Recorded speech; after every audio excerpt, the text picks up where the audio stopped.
almost done. I think the chiral carbon dynamic study module is due this weekend, and that goes over like that very end stuff for chapter 4. So chapter 5 is kind of like an overview of different types of chemical reactions, and really kind of applies at the end. It leads into all the organic molecules like carbohydrates, lipids, nucleic acids, proteins that we're going to really talk about for the rest of the semester. So this is kind of like the little bridge between just the general chemistry stuff and then going into more of the biochemistry, more of the nutritional chemistry aspects to it. So the first thing, this first section is really talking about, okay, well, why do reactions occur? Like, why does sodium and chlorine combine to form sodium chloride? So what is like the reason behind it? And it's really all because of energy. So remember, when you think about reactions, there's always energy that is either made or used in forming and breaking chemical bonds. So to be able to build things or rearrange structures, chemical bonds always requires some kind of exchange in energy and heat. So that is considered what they call thermodynamics. And literally, thermodynamics is almost half of the second semester of general chemistry.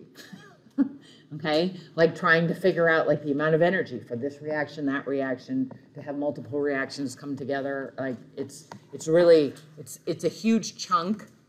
We're just going to talk about it in terms of theoretical. We're not going to really use it in terms of any kind of numbers or calculations, because this is really the only section that they talk about it. But I will tell you that it's a good 6 to 8 week discussion that occurs in 152. So if you've ever had like high school chemistry and got into this, then you'll probably remember the math that was involved. So we're going to talk a little bit about like, why do reactions occur? Like what and how is this energy important? And then we're also going to talk a little bit about like, well, how fast do reactions occur? And how can you change how fast reactions occur? They call that kinetics. So think of rate or speed.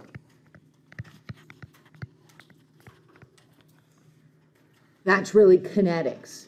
So we did a couple of things. If you were in lab this week, we made aspirin. And so we did one thing to help speed up the reaction by adding heat. So you took your little Erlenmeyer flask and you put it in 70 to 80 degrees Celsius water. And that helped those molecules move faster, help them collide more often, and help them to react. So that's really the kinetics part. So we'll talk a little bit about that as well. Okay? So in this, when thinking about reactions, whether they happen automatically or not, that one of the factors is really the amount of energy, heat energy that's either required or that is used in the reaction. That term, when you think about heat energy, the term they use is called enthalpy. And the way you remember this is enthalpy has an H for heat. Okay? So enthalpy, because the other word is entropy, no H. So enthalpy with a TH, the H stands for heat, and that's heat energy. So if heat energy is released, so reactions where heat energy is released are always more favorable than reactions you have to put energy in. So if you think of an exothermic reaction, exo means out, like to exit. Exothermic is heat out. And if you look at this, do you see that it looks like heat is a product? If heat is released, then enthalpy is a negative number. So if heat is a product, then that means that heat energy is going to be released, and that is always more favorable than the one below. The one below shows where you actually have to add heat in, adding energy to the reaction to be able to push the reaction to occur. There, enthalpy is a positive number. That is called an endothermic, like endo to go in. So think of endothermic as heat going in, exothermic heat coming out. Heat released is always more favorable than heat being required for a reaction. It's a good example of this, like cooking. Right, so if you make a meatloaf or something, it's not going to cook all by itself, right? It's an endothermic reaction. You have to turn on the oven, you have to put the thing in the oven, it's got to sit in there for an hour, okay? You leave it on the counter, it's not going to just spontaneously start releasing heat and cook itself. That's an endothermic reaction, and it's not going to happen automatically. So it's typically like not spontaneous. It's not going to happen all on its own. Whereas if you light a piece of wood, it releases heat, and that heat then is enough to continue the reaction, and it'll just keep burning until the wood's gone, right? So the difference between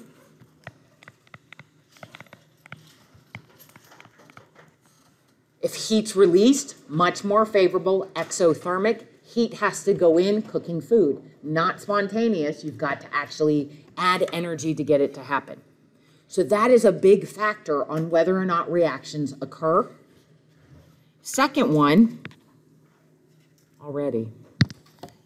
is called entropy. So this is the one that always gives people challenges because they're like entropy, couldn't you have used different letters?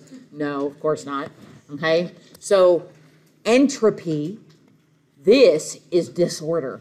I always think of entropy and I think of chaos, okay? The chaos theory, the idea that the universe is always expanding, that things are always becoming more disordered, that is spontaneous. I always think of my house. When my kids were young, on Sunday at night, everything would be clean, like the house would be all in an organized fashion because that happened most of the weekend. But then over the course of the week, chaos. So by the time Thursday, Friday rolls around, you find like spoons in the bathroom, right? Sock by the front door, okay? Random things, you're like, why is this in here? How did this come in here? Like, why would there be bowls and dishes in the bathroom? I don't understand this. And they're like, well, I was eating breakfast and I had to go. So I just put it down and like left. I'm like, okay. Like one of my children, she used to like, I swear she'd walk in the house and start like stripping. Like there would be clothes just randomly. And I'm like, how does this happen? That's chaos, right? That is disorder.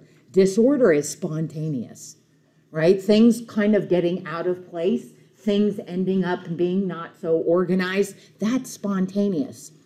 Things that have more disorder, a reaction that creates more disorder is always going to be more spontaneous or favorable. The odds are that reaction will happen more so than taking things and putting them all together, right? Taking 10 reactants, putting them all together and making fewer products, that's creating more order. Taking gases and compressing them into solids, that's going to require more work. That's not going to happen spontaneously. So think about entropy as like chaos. So the interesting thing, entropy, they use a delta S. So enthalpy is delta H, which in the delta, that little triangle symbol just means change. Okay? So like when you're talking about delta H, that's just saying the change in heat. Right? So if heat comes out, it's negative, delta H is negative. Heat goes in, it's positive, delta H would be positive. Entropy, the more disordered, the more positive it is. So if we have a positive delta S, if this is positive, this is actually more favored because that's more disordered. So if you look at this first one, you tell me, is this going to be favored or less favored? So if I have NaC2H2O2 aqueous going to NaC2H2O2 solid, is that more ordered or less? So remember, aqueous means it's dissolved in water. So it's more ordered, right? So this is like saying, okay, I've got this in some water and all of these molecules are floating because they're dissolved. But now I'm going to take it and I'm going to make it into a very ordered solid structure. So that's going to make more ordered. So you would say the delta S for this would be negative. More order, less favorable. That's going to require some work. But now also in this, notice that heat is a product. So that means your delta H is what? Right? So remember that this means that this is not favored because it's more order. Stop hitting the button. More order. But if I see this, that tells me delta H is negative because heat's released. So that is favored. So here, because there's energy as a product, heat energy is released. And remember, that's favored. So here, it's kind of depends on which one's bigger. Okay? Is this order like more of a order value compared to the delta H? What about the bottom one? Do you think that's more ordered or more disordered? If I take Al2CO33 and form Al2O3 and 3 CO2s, that's more what? Ordered or disordered? Disordered, because I have more products, right? So here, more product. Just in terms of numbers, I go from 1 molecule to 4, okay? 1 molecule gets split into 4 things, so I have more products. That means that my delta S is going to be more disordered. It'll be positive. And that's more favorable. Decomposition, well, we'll talk about that in a minute, but when things break down, that's always more favored, right? Trying to build stuff is always the bigger issue. So looking back at that one that's above, right? So see, like in this one, my delta H is a favored thing because heat's released. But I'm making something that's more ordered, which is not really favored. So in that case, you really have to look at all the factors together. So if they were like, if I had heat released and more disorder, I would just go, yeah, that's definitely favored. Okay, like burning wood. Burning wood, heat energy is released, the wood breaks down into tiny particles and eventually disappears, becoming gases, definitely favored. I'm just confused about the favored part. So favorable means does the reaction happen on its own? Okay, so a favorable reaction is one that tends to be spontaneous, like tends to happen just all on its own. Like if you leave a piece of wood out over time, it'll rot, right? And eventually then you see like wood that's out in the forest and like it's just all kind of broken up and you step on it, it just disintegrates into nothing. So favorable is like, will it happen if I don't do anything? Okay? But this is really what tells you if reactions occur. And if you look at this, you see it's really just a combination of energy released compared to disorder. There's just one other factor that can come into play, and that is temperature. So if you have a reaction that maybe makes more order, or maybe it has some energy that has to be added to the reaction, you can change the temperature, and that can affect whether a reaction that might not otherwise occur, changing the temperature, you can now make it happen, right? So taking that, like the meatloaf, if I just set the meatloaf on the counter and left it there for 2 weeks, guess what? It would decay. It would get all nasty and moldy and everything. You wouldn't want to eat it, but it would actually start breaking down automatically, right? But I can take that reaction that's not really favorable and I can put it in the oven and I can increase the temperature. And now I'm adding heat to it, and that helps to break it down faster so that it's in an edible form, not like a little green, mossy, moldy form. Okay, so reactions that might not otherwise occur, you can also change the temperature. So just remember, it's like, so reactions that release heat, okay, those tend to be more favorable or spontaneous. Reactions that create more disorder tend to be more favorable, but you can also adjust temperature. If a reaction wouldn't otherwise happen, adding heat can sometimes make that reaction happen at a faster rate, just happen quicker instead of it taking a long time. So one of the ones, and so delta G, and the G is because of Dr. Gibbs. So this was a guy that like spent his entire life studying this, studying reaction thermodynamics. It's like very exciting. He was like he was like Avogadro, I guess. Okay, but they named this after him, so it's a delta G. If this value is a negative number because of our energy amounts for delta H and delta S, then it's always spontaneous. And so I always think of like examples, just simple examples of ones that you can remember, like if delta G is negative, like wood rotting. If you just leave it out, it'll rot on its own. It'll break down, decompose into small little fibers. I could speed this whole process up by adding heat, add a flame, right? Then it becomes like a much faster process. But look at the one example on the opposite side. Building muscle. Does that just happen all on its own? It's a reaction that can occur. So like a reaction that won't occur, no matter what you do, it's not going to happen. But you would say that's not a favorable reaction. It's not spontaneous. So just sitting on the couch, you're not going to build muscle, right? So you actually have to use energy to be able to do this because you have to put energy in and you're creating more order. So both of those things are not typically the favorable status. So you end up having to use energy to do that.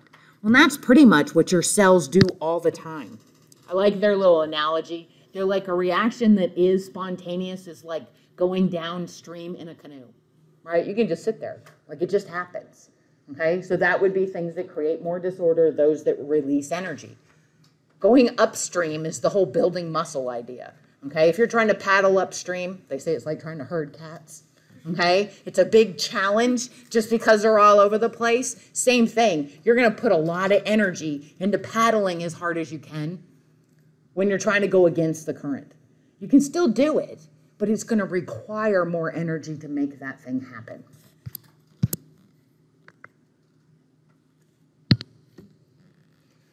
Couple of things that can come into play as well is the amount of energy that you have to put in to get a reaction to start. They call that the activation energy. Just my absolute favorite thing in the world on a Thursday. So this reaction energy is coming back. When I look at these charts down at the bottom, and first I'm going to try, you know it probably won't work today. I'll blame it on the rain. See, no. Okay, so just look at this one. I really just have to get rid of and make this bigger because I still think it's too small. The first example is what happens when you have what they call an exergonic. So this is different than exothermic. Exothermic is heat released. Exergonic is energy that's released. So here, and we'll just think of this as this. These are the reactants. So I'm just going to take A plus B, and I'm going to make C. Okay, so we'll just think of something super simple. Just combining A and B together and making a product, C. So in this first example, do you see the energy that A and B have is higher than the energy of the product, right? So going up this side, so this is the amount of energy. Is here, in case you can't see that orange thing, okay? So the energy that A and B have is greater than the energy for C. This reaction is going to be more favored because I'm actually making something that's more stable, okay? Taking something that has more energy and forming something that's more stable is kind of like making salt. Sodium and chlorine, both very reactive if they exist as atoms, but when they combine, they make table salt, which is super stable, okay? Not reactive. So that's a good example of one that's an exergonic reaction. Whereas what do you see with the one on the right? Yeah, so here, do you see the opposite? A and B are pretty stable. So I'm going to have to put a lot of energy into these to make them react and form a product that has a higher energy level. So this product is actually more reactive than its reactants. Okay, so that's going to be much more difficult. So do you notice the hill? So the hill that each one has right here, this hill versus this hill. They call that hill the activation energy.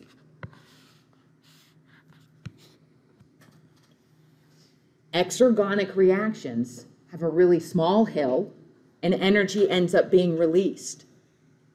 Whenever energy is released, so notice over here then they say that delta G is negative. Remember that that's more of a spontaneous or favorable reaction. And it's because I start here, I only have to put a little energy in and I get a lot more out than I had to put in. So energy ends up being released. On the opposite side though, I have a much steeper hill. So in order to get that reaction to occur, I'm going to have to put a lot of energy in and I'm not going to get it all out. So there's a lot of energy in and only some of it comes out. So I actually end up losing energy in that second reaction. So that is endergonic because energy gets used versus released. And here, notice that delta G is positive, which is not as favorable as having one where energy is actually released. So exergonic energy comes out, endergonic energy goes in. So the factors that bring in the activation energy. So activation energy is really dependent on the collision of molecules in the right orientation. So not only does A and B have to collide, so like the shape of A and the shape of B, they have to collide in the exact right arrangement. So like I kind of tried to draw A and B so they're more complementary, looking like a puzzle piece. So if you have reactants like this, they're extremely specific. So see, if A and B hit in any other orientation, nothing happens. But if I want them to react, A and B have to come together just like a puzzle piece. That's very specific. This tends to have a very high activation energy because it's a super specific arrangement. Some molecules are not like this, okay? Some molecules can have this shape. Super generic. They can hit this way, this way, this way, this way, front, back. If they come in contact, they're going to react, okay? So this one is going to be very specific, and it will typically have a much higher activation energy because it's the shape and the collisions that have to occur. Whereas one like this is pretty generic. So if this was A and this was B, can you see that A and B would hit in any position? Any surface would create a reaction. So they could actually combine, sorry, that should look like a square. They could look like this. It could be like this. It could end up being like this. So lots of different orientations and they would still react.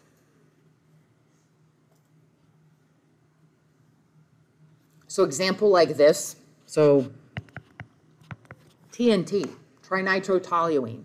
This is like what's in dynamite, okay? It's a very reactive substance. So its shape is one that it doesn't have this super specific arrangement. Pretty much, if you give it even a good shock, that's enough to cause a reaction. So having a real generic arrangement means that it might react, have a very low activation energy, not require huge amounts of energy in to get it to start, give you a low activation energy, happens quickly. Whereas others may be extremely specific, okay, like enzymes. So enzymes may have this extremely specific shape to interact with substances in order to create a reaction. Like even what we did in lab yesterday. So we took salicylic acid, that acetic anhydride, we mixed them together. I told you it would take like 3 to 4 hours. If we mixed them together and just left them alone, you'd be talking about hours. They would just be sitting on the bench top. But I added heat to try and get those molecules moving a little bit more. We added a catalyst to try and speed up the whole process so we could get the reaction done in about 15 minutes. So much faster. Some reactants are just naturally more reactive. They naturally have the ability to interact quicker. Oh, now you're going to do that? Really? And that's next. So we actually take advantage of this. So we take reactions that would otherwise be spontaneous and release energy. We collect that energy or capture that energy, and then we use that energy to be able to run processes that wouldn't happen on their own. So digestion, so you take in nutrients, your cells break down those nutrients. When you break bonds, the breaking of bonds means energy gets released. Then we capture that energy as a molecule called ATP. So ATP stands for adenosine triphosphate, so that's where ATP comes from. They call it the universal energy molecule of the cell. So if you've had any kind of biology class, you've probably heard that multiple times before. And it's universal because all cells use or convert nutrient energy into this molecule energy.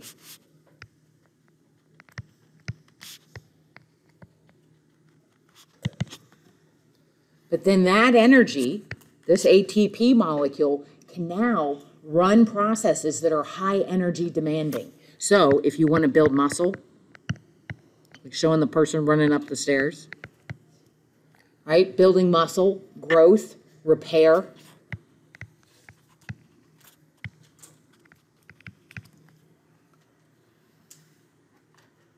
Those don't happen automatically. Those are all the energy demanding. So those are the endergonic. Those are the ones that you got to put energy in. So you want to use reactions that give you energy to be able to power the reactions that use that energy. So when you look, really? So when you look at, I really think it's this computer. So when you look at a nutritional content, like on a label,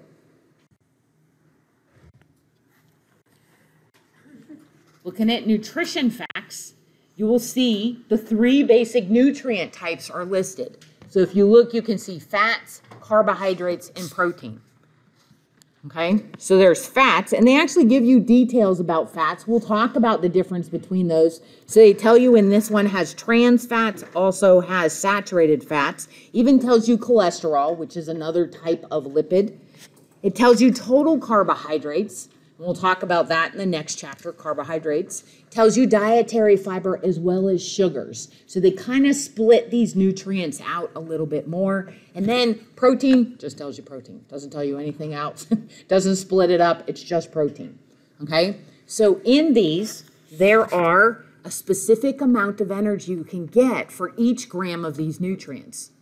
So notice with fats, and we'll talk about why way at the end of this class, we'll talk about why fats actually give you 9 calories per gram. So whether you're having fats or oils, any type of lipid, your cells can use it as an energy source and get 9 grams of energy per gram of a fat. Whereas proteins and carbohydrates, when you use these for energy, you can only get 4. They have a little less energy. It all has to do with their oxygen content. Lipids have very little oxygen, so it takes a lot to break them down. But when you break them down, you get even more energy out. So when you look at a nutritional label, you can see the total number of grams of each. You can then turn around and calculate the calorie content. So like in this one at the bottom, if you have a pack of nabs, you look at the label and it says you've got 11 grams of protein, 5 grams of fat, 25 grams of total carbohydrate. Adding these numbers up, you can get your total calorie content. Now, if you look, though, notice this versus the calories here. I don't know if you can see this. So this one says the calories are 180 calories. You see it over on, I don't know if you can see it, it's kind of small, but it's 180. And so then people were like, well, wait, when I calculated it, I got 196. Okay, so some of that has to do with rounding, but the other thing, and so this is like an error that your book should have like fixed. When you look at total carbohydrates, which they have as 15 grams is total, what do you know about fiber? Fiber and digestion. It doesn't get digested, right? So fiber does not get digested. So fiber is never used as an energy source. So in truth, what should you do with fiber and total carbohydrate? You should subtract them, right? So fiber is going to pass through, not digested, not absorbed. So therefore, it says it's got 2 grams of fiber. So you really should subtract that fiber from total carbohydrates. So it really means that you only have 13 grams of carbohydrates that you would use for energy. And so then doing that number brings this number down a little bit. The only other difference I can figure is probably just rounding. Okay, like rounding in terms of their numbers. But that's the one difference that I see. So if we looked at a pack of nabs, 11 grams of protein, how many calories per gram? Protein, 4.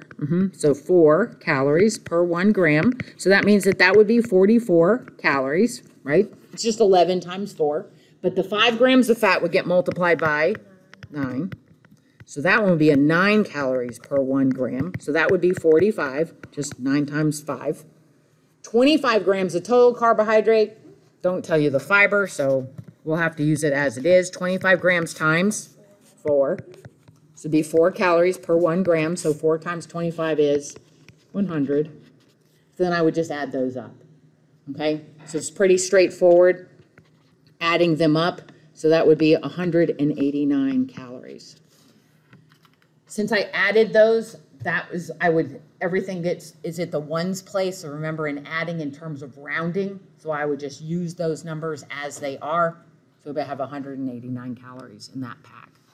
So where'd you get the 2 grams from? You get 13 grams. So notice if you see total carbohydrates, see where it says 15 grams, but then you look at fiber. So the reason that I question this is because I was like, well, how come you get 196, but it says 180 on the label? I was like, they don't explain that, but that's actually where the reason why. So they really should have multiplied this times 13. So you would take the total carbohydrates minus fiber, because you don't digest fiber. You don't use fiber for energy, so it should not be a part of a calorie calculation. So you would just subtract it, okay? So then you would just take 13 times 4, so that would be what, 52? 52 instead, so that is going to actually reduce this, so this would drop that to 188. So it gets a little bit closer to what's actually on the label.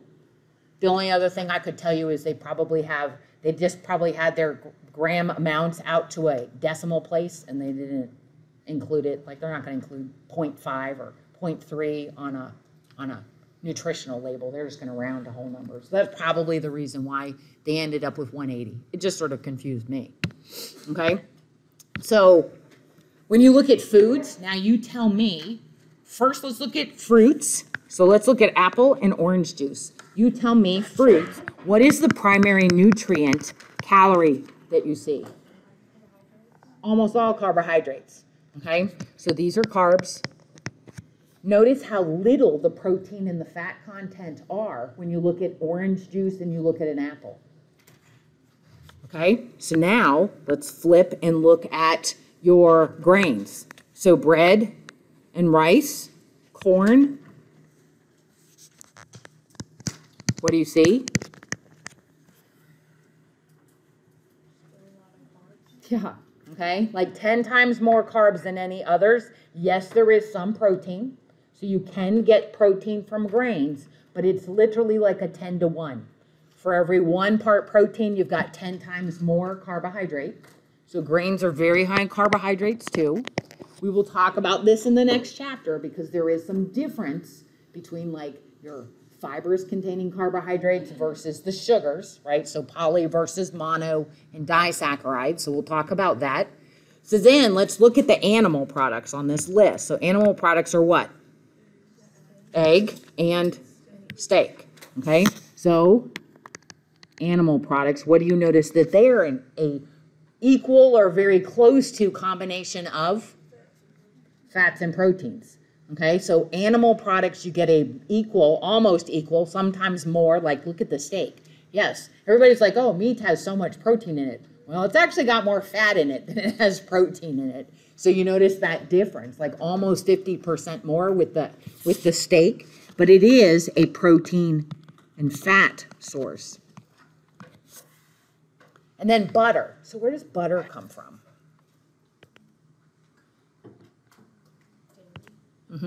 Yep, so it comes from a cow. Butter, it's actually an animal source. So where does it come from? So they milk a cow, and then what do? How do they get butter?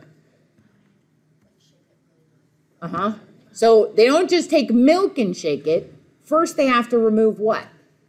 This is like what they make ice cream out of, and they make butter out of. It's what part of the milk? It's the cream, okay? So they take milk, and they chill it. And when they chill it, all of the fat in the milk, like, comes to the top. It's super thick, okay, like whipping cream. It's super thick. They chill it so much that it gets almost like thick gravy, and then they can skim it off. So that they churn, and that's what butter is. So butter is just your milk fat, and it's been churned so that it makes it a solid. Okay, so notice what it doesn't have. Almost no carbohydrates, almost no protein. It is entirely fat because it's from milk fat. Okay, so that's like, but it's still an animal source just because it comes from dairy, which is a cow. Okay, now peanut butter. And I like talk about peanut butter last because peanut butter is really like its own special thing because it is not a fruit, it is not a grain, it is not an animal product. Peanut butter comes from a peanut, and we were talking about this in our burning of nuts.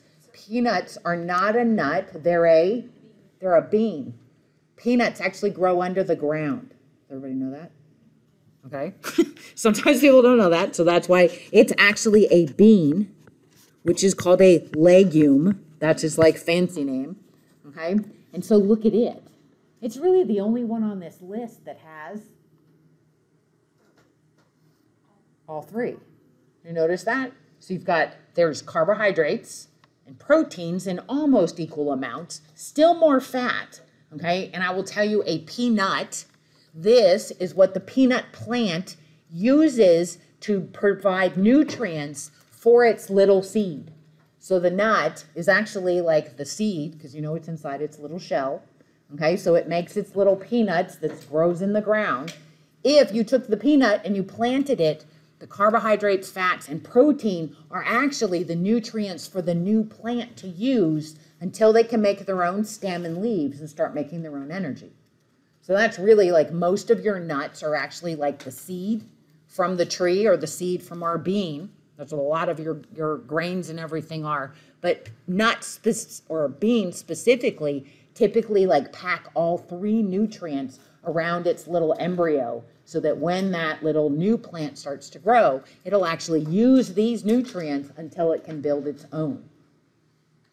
So that one's like kind of like off by itself as kind of different from any of these other ones. So now, when we're talking about these reactions and we're talking about you take these nutrients, you break them down, you release this energy, we can speed up or alter how fast reactions occur, whether we're talking about digestion or if we're talking about like burning wood or talking about like building muscle. In these, they talk about what they call rate. So just think rate is like how fast. Rate is the kinetics part.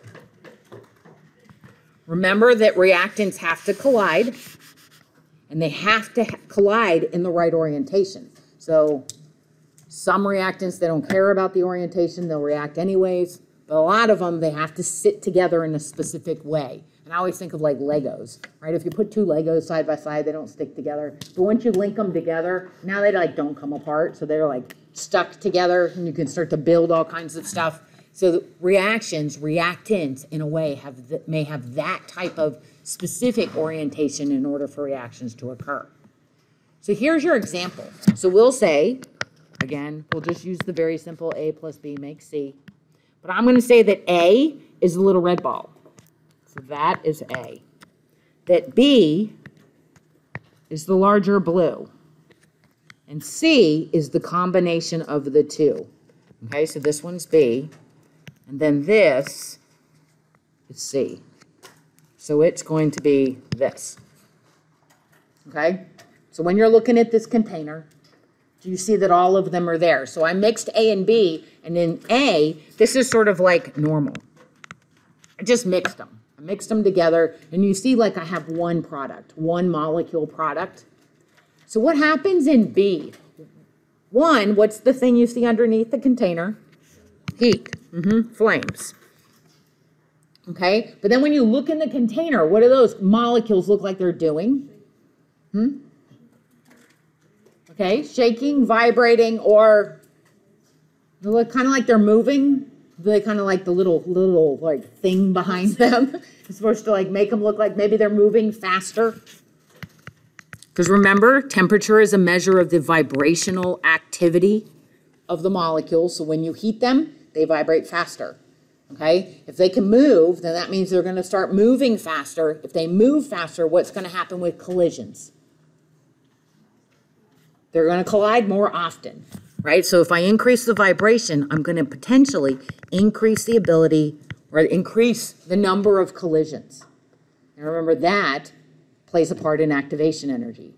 So by adding energy to the reactants, making them move faster, they collide more often, so you would expect this reaction rate to go up or down? Go up. So this can help increase the speed or the rate of the reaction. Okay, so let's look at C. How does C look different than A? More reactants, right? So if you look, you see more little blue balls, more little red ones. Okay, so this is I increase the concentration of the reaction, of reactants. So what do you think will happen here compared to A?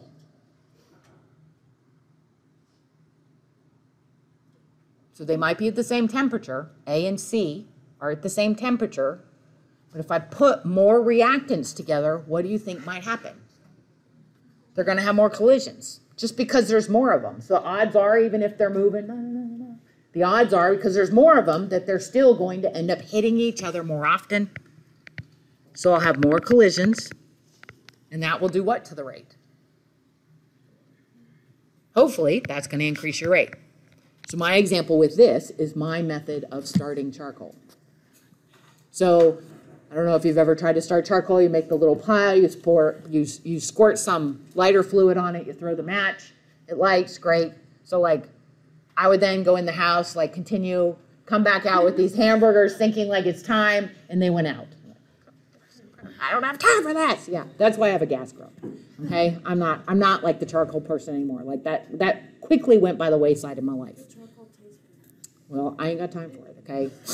Like, because of that. So that makes me irritated. So what would I do? Well, I would get the lighter fluid, and I would pour half the bottle of lighter fluid on the charcoal. Then I would light my match and throw it, and I would have a big, huge flame, and I'd be like, there, now it's lit. Come back 10 minutes later, yes, charcoal was all ashed over, knock it out, throw the burgers on, move on, okay? Well, that's what happens when you have children that are like, when's dinner? I'm starving here. And you're like, well, the charcoal went out. So that increasing the concentration. Increasing that lighter fluid dramatically increased the concentration, dramatically increased the amount of heat that was produced, and that was enough to then start my charcoal. Okay? So you could do that. Third one. Now the third one's kind of weird because I told you what the red and the red blue balls all represent. So this one, something new. So we have these little cups. This little green cup, notice that in some cases the little green cup has a red ball, some cases the little green cup has a blue one, but most cases the little green cup has the C, has the product. Anybody got an idea? And look, there's like a lot of product. Even though there's not very many reactants, I've got 3 products already in there compared to A. So I have more product because of the presence of the little green cups. The little green cup is a catalyst. So the catalyst interacts with the reactant. So you notice the catalyst binds A, then another catalyst has B. Once the catalyst has A and B, automatically they become the product. So catalysts, they bring reactants together in the right orientation.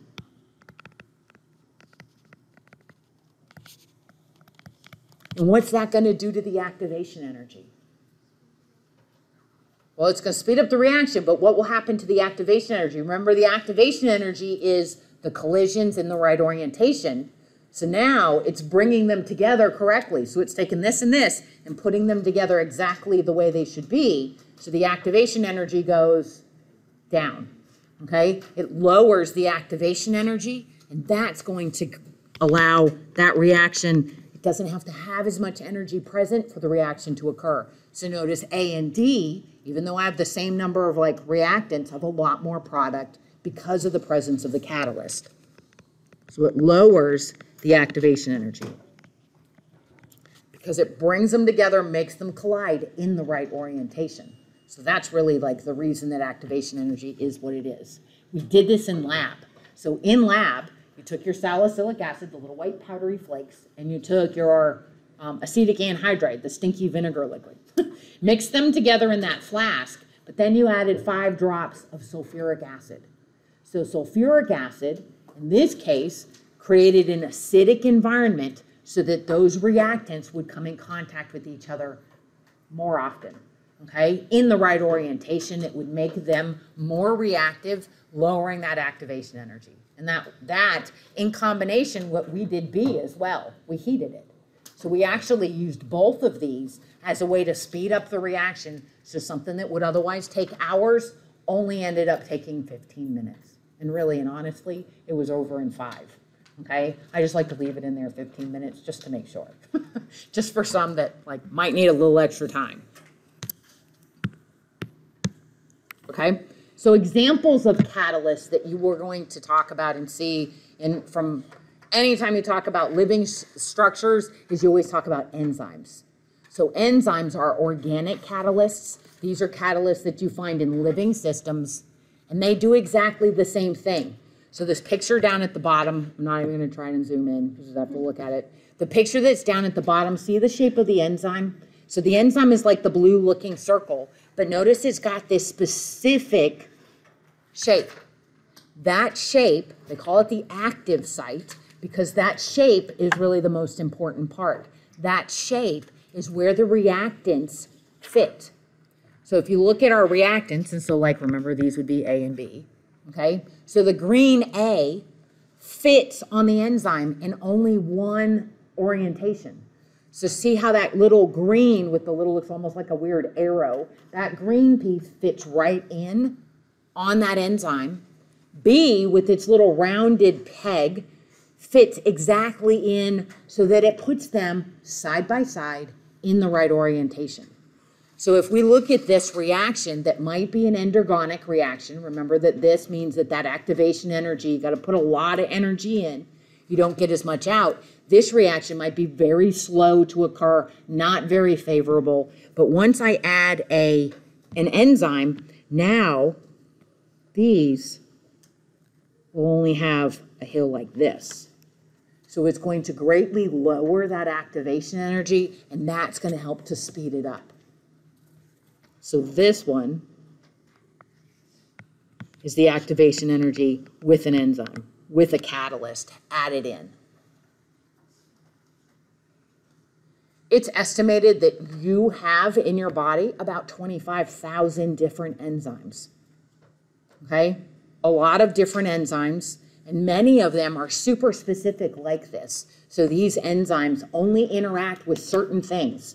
So you have like an enzyme that breaks down starch in your saliva, okay? So when you eat, saliva mixes with any of your breads and crackers and such, any kind of starchy type of food, and there's an enzyme that actually starts to break this big molecule down, but that enzyme doesn't break down fiber. That enzyme doesn't break down the disaccharides. It only reacts with starch. So many enzymes are extremely specific on what reactants they can interact with because it's all about shape. It's kind of like keys, right? So I have like this whole mess of keys for this building, okay? But the only one key opens this door, okay? Because it's the shape, right? So it's the specific shape that the key fits in that lock. Lab upstairs, completely different key. My office, another key, okay? Auditorium, another key, which is why I end up having like a whole bunch of keys. These are all just keys for this building. And I still can't open everything, okay? They're very specific. That's typical of enzymes. So the shape an enzyme has makes it, it's able to interact with specific things and speed up those reactions. If you do not have specific enzymes, or if your enzymes do not work the way they should, then this is a common, can be or result in a disease. So looking at my favorite thing to do, looking at this chart, it's coming back. There are some of these are diseases that have like inconveniences, okay? So the one that's kind of a minimal one is lactose intolerant, okay? Lactose intolerance is when you're missing the enzyme that's called lactase. Notice if you look down the name in the enzyme, all of them end in ASE, okay? All of them. They're ASE. If you see that as an ending, then that is always like a sign. That's an enzyme. So this is something that's speeding up a reaction. But in this one, lactose intolerance is because you're missing lactase. Well, lactase is actually secreted from your pancreas. So people always think about their pancreas, and they think about secretion of what? Insulin, right? So whenever people think about a pancreas, they're like, oh yeah, that's like regulates blood sugar. In fact, the pancreas, only about 10% of the pancreas has anything to do with hormones, with insulin.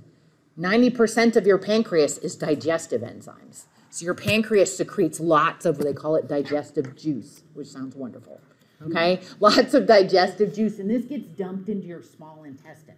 So this is this gland that dumps this juice, this liquid, into your small intestine, and it's one of the enzymes in this juice is lactase. And lactase's job is lactase takes lactose. Where does lactose come from mostly? Milk, dairy, okay? Any kind of, when your cows make this, put this in their milk because that's for their babies. And then we take the cow and we're like, no, don't feed your baby. We're going to take all your milk, okay? So it takes this lactose, and this enzyme speeds up the breakdown of lactose into glucose and galactose. So I just think of lactose as called a disaccharide because it's made of two sugars, so it's like this. So this is glucose and galactose. So lactose, they're linked, okay, by a covalent bond. So you've got to break this. As soon as you break this sugar and this sugar get absorbed. You use glucose and galactose for energy. So it affects your blood sugar, blah, blah, blah. All right? If you don't have this enzyme, then lactose stays like this. So if it doesn't get split in half, you can't absorb it. It's too big. So it goes, you eat milk, eat some cheese, cheesecake, milkshakes, all of the dairy deliciousness that's out there, okay? You swallowed it, goes in your stomach, nothing happens. It goes along, the lactose goes into your small intestine. Without lactose, nothing happens. So it just keeps going, and the problem comes in when you get to the end of the small intestine and bloop, into the large intestine. In the large intestine, you have millions of bacteria that live in your large intestine. They can break it down. So the bacteria ferment lactose. And byproducts of fermentation by these bacteria is acids, which irritate the lining of your large intestine. That causes cramping. So your large intestine starts going, oh God, what is in there? So it starts actually like cramping, muscle cramping. So you're like, ow, ow, ow. Like you have all these weird, strange cramps. It also, whenever you have irritation of the lining of an intestine, the way your intestines get rid of it is they dump water into your intestines to try and flush all of that out. So that causes diarrhea, okay? So that is commonly why people end up with bad cramping and end up with diarrhea, is because the bacteria have broken down this lactose that you couldn't digest. Once it gets down into the large intestine, then it's the bacteria land. And so they'll break it down easily, fermenting it, making acids, which create that. But one of the other byproducts that they make is gas. So they make acids, which causes cramping and diarrhea, and they make gas, which then makes your stomach feel how? Yeah, you're like, I feel like my stomach's sticking out. I feel like I'm all like something bad's gonna happen soon. That sensation, that creates that bloating sensation. It's gas, so it's gonna make you fart. It's gonna give you flatulence, so all those negative side effects. Many people, like the cramping and the pain is so bad, like nausea even results, okay? So it can be like stabbing, like really bad cramping pain. So people that do not make this enzyme, do you eat dairy? Yeah. Still? Yeah. I know some people that are like, nope, nope, not, they like look, they're like, nope, there's milk in here. Nope, not drinking this. Nope. Because of these negative side effects. Like if I eat this, I can't go anywhere. I have to stay really close to home because I'm going to poop. Like I know things are going to go south quickly. So that is the reason Animals that eat bones get their calcium from bones, right? You give your dog a bone, they're like, right? Like give them a rib bone, like they chew on it, gnaw on it, whittle it down. They get their calcium from bones. Do you eat bones? No, you'd be breaking your teeth and going to the dentist. Okay, that would be a challenge. We'd live way too long. If we only lived 10 years, it wouldn't be such a bad thing. But you live 70 years. If you chewed on bones all the time, you would crack your teeth. So animals that don't eat bones, bones are the calcium source for the dogs, for the cats, for the other wild animals that are out there, but we don't. And so that is why we continue to ingest milk products. We're like the only animal that does. We continue to ingest milk products beyond the point at which we're weaned, okay? So beyond that 2 years of age when you're really like not supposed to eat it anymore, you still do, because dairy and milk products are a prime source of calcium. And you need calcium to help strengthen your bones. So people that are lactose intolerant that actually avoid all calcium, all dairy, end up having calcium deficiencies. You might not notice this in your 20s. You might not notice it in your 30s or 40s. When you get into your 50s, 60s, and 70s, then you're at high risk for developing osteoporosis. The word osteoporosis means brittle bones or porous bones. So bone starts off looking like cement, okay? Bone should have that calcium added and it makes it super hard and strong, really even stronger than steel. But if you don't have calcium in your diet as a regular thing, then you start to literally dissolve the calcium out of the bones. And so as you get older, when they look at bones microscopically, you start to see these little tiny holes in it. It starts to get more porous. It starts looking more brittle. I always think of like the seashells at the beach. Have you ever picked up the seashells and some of them have all these holes in it? And if you take and bend it any, it just like crumbles. That's just because it's been beat up by the ocean on the sand and everything. So that causes that more porous appearance. But think of your bones looking like that. So that's why when they say people fell and broke a hip, that's not actually the order that it might have happened. Oftentimes they have what they call a spontaneous fracture. And at the head of the femur, the neck part, that is the thin part. And when that area gets kind of porous, it gets weaker. And so literally that person may have stepped. The ball snaps off at the end of the femur, and that's why they fell. So it's not one and the other. Spontaneous vertebral fractures. So you get spontaneous, literally the vertebrae just kind of crumble. And it's because of loss of calcium. So if you are seriously lactose intolerant and you avoid dairy, you have to find another source. So what are other sources? And it's important in your 20s, 30s, and 40s, which is really the reason I talk about this, because that's all of you. Okay, in your 20s, 30s, and 40s, what's another source for calcium? Supplements. Okay, so adding some kind of a calcium supplement to your diet. I will tell you, if you take vitamins and you swallow them on an empty stomach, you do not absorb them as well as you do if you take them with food. Because once you eat food, that triggers your stomach to start secreting acid and doing its little peristalsis. That causes digestive juices from your pancreas and the small intestine. If you just swallow vitamins with a glass of water, none of that happens and that vitamin just sits there. Okay, so you don't get as good of absorption. So optimally, if you're going to take a calcium supplement or any kind of supplement, take it with your biggest meal of the day.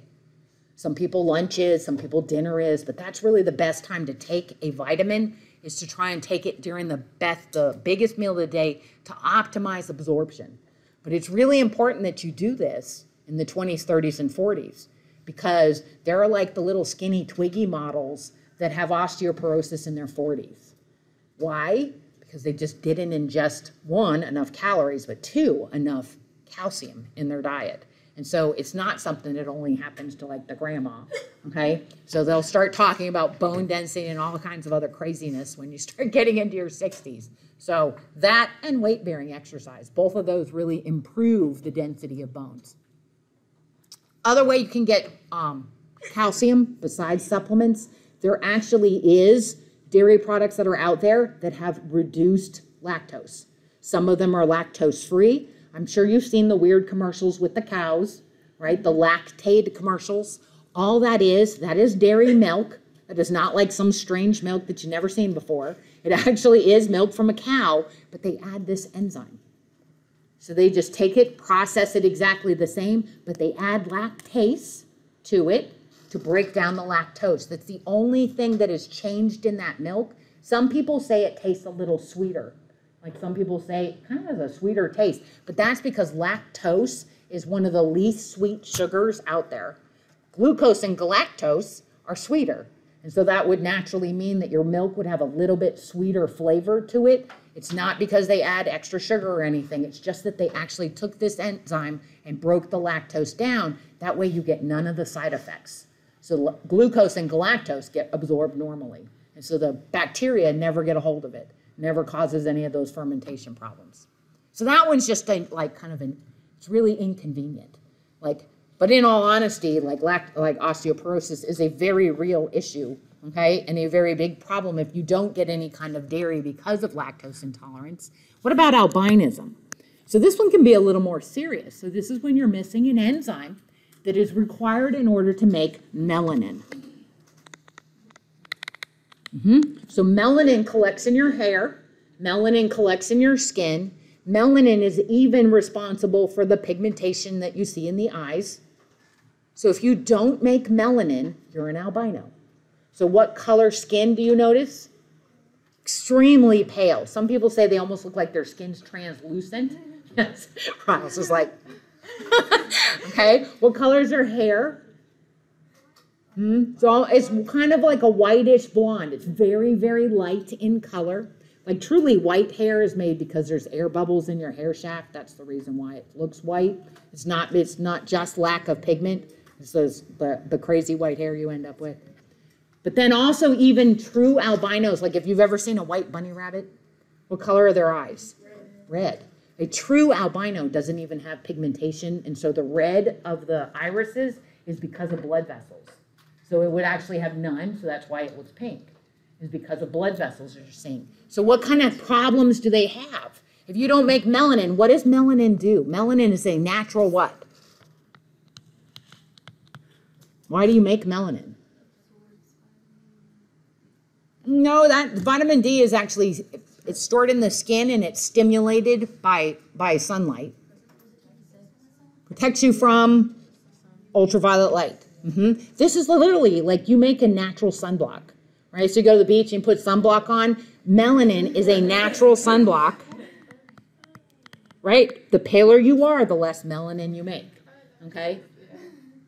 Yeah, one of my children, she has her father's genes. He's Scottish and Irish, and she goes to the beach and bursts into flames. Okay, she was like always like the SPF 50 kid, and it was like every half hour, get back over here, trying to slather her, and she'd still come home sunburned. Yeah. But the other daughter, she has more of my genes. As long as you like tan slowly, you're okay. You can tan, it's fine. Like don't just go out and like not put sunblock on. But the younger one, good grief. She's still like her complexion, she is so pale. Okay? But it's a natural sunblock. So some people, you have a level of melanin higher, your skin's darker. It's really the only difference. People that have less melanin produced, your skin is lighter. And then for some people, being out in the sun stimulates melanin production so you can tan. Okay? So that's sort of the variation that occurs. But what if you're an albino and you make no melanin? You're at very high risk of skin cancer. So when they go out, they wear long sleeves, gloves, long pants, shoes, hat, okay? Literally try to keep sun off of them. Any sun exposure is a risk for sunburn, okay? Prolonged sun exposure, guaranteed second-degree burns. So they can't like go to the beach and go out there and race No, like really, you see, like they like tend to try to stay as covered up as possible because like their hands sunburn. Isn't there a disease where it's like you're allergic to the sun? There is. Okay. I can't think what it is, but there is. There's a couple of them. There are some where you get like almost like sores like that caused by sun exposure. But so what about their eyes? What do you know? What do they also have? They have extreme sun sensitivity. Okay, so like if they go out, they even wear dark glasses because the sun is, the irises just do not respond as well, so it's almost like blinding in direct sunlight. But this is a big increase in skin cancer. So they actually have a lowered average lifespan because of this. So being an albino lowers your lifespan just because of this sun exposure. Bottom two, though, these ones are like even worse. Phenylketonuria, called PKU. So you were actually tested for this at birth. Before you left the hospital, the doctor stuck your heel. They do what they call a heel stick to get blood. And this was one disease you were tested for. So this is a disease where you are missing an enzyme that is used to break down a specific amino acid. Okay, so remember, amino acids are the building blocks of proteins. Good. Okay, so all this is, when you eat, you're going to get proteins. Phenylalanine is one of the amino acids out of the 20 proteins that you need to make muscles and collagen and everything else. So you don't have this enzyme. So if you eat protein that contains phenylalanine, it's there, it doesn't break down, and it can actually build up. And excessive levels of phenylalanine actually suppress neural development. So baby is born, baby is like nice and pink, baby is healthy, baby is screaming and crying, and like normal baby goes off. Baby comes back at 4 weeks, baby still looks good, mom's nursing, everything is great, baby's not sleeping, but that's normal because they're only 4 weeks old. Baby goes away, baby comes back at 8 weeks, and baby doesn't have the neural reflexes that baby had at 4 weeks. Baby's a little bit slower, is not doing those milestone things like starting to turn to look when they hear things type of thing. Coming back at 12 weeks, baby is even worse. Okay, so baby is now less and less responsive. What's going on? And they finally figured out it's because this baby is now missing was born missing this enzyme. So this ends up leading to this like neurological delay and eventually becomes permanent, leading to mental retardation. And it's all because of the buildup of this amino acid.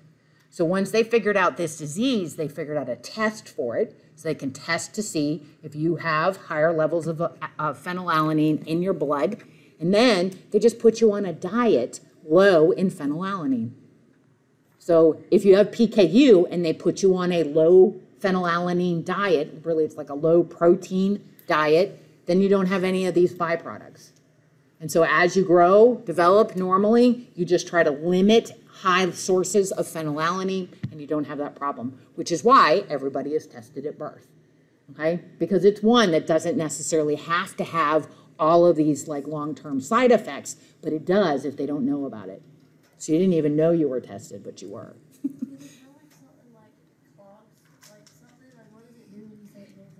Builds up. So phenylalanine gets digested because it's a protein. It's part of a protein. So proteins get digested, phenylalanine gets absorbed, and then it's there in the blood, and then more comes in, it's there in the blood, more comes in. So now levels build up because it can't get broken down.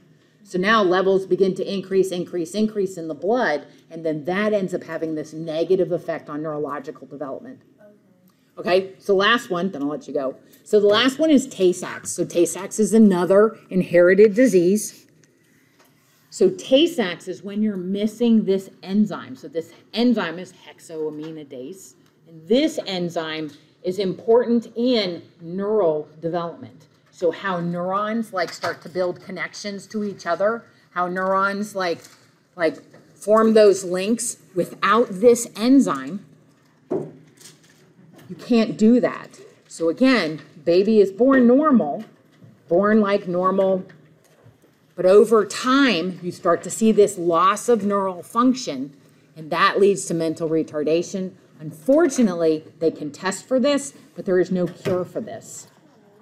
So this one leads to decreasing neurological function, which then blindness because of the neurological aspect, then muscular weakness because remember that your nerves stimulate your muscles. And so eventually it ends up causing respiratory arrest because your muscles stimulate your respiratory muscles. So that one has so this is one that they will, if you're if it runs in the family, if there's any concern, they can actually do testing to see, does baby carrying this gene? Does baby have this disease? So there are some that they can test for prior to birth to see so that you can be prepared for it. But notice, So if the baby were so to usually it's like 3 to 5. So it's not a lot. So it's not like they only live to be 20. It is like 3 to 5 years. So it just like progressively, and it's all because you're missing one enzyme, which is like craziness, right? There's 25,000 enzymes. But notice here, notice catalase, it's written above the arrow. When you see something above the arrow, that typically means it's not a reactant or a product, it's something that's a catalyst. Okay, it's a catalyst or a factor that's changing how fast that reaction's occurring. Okay?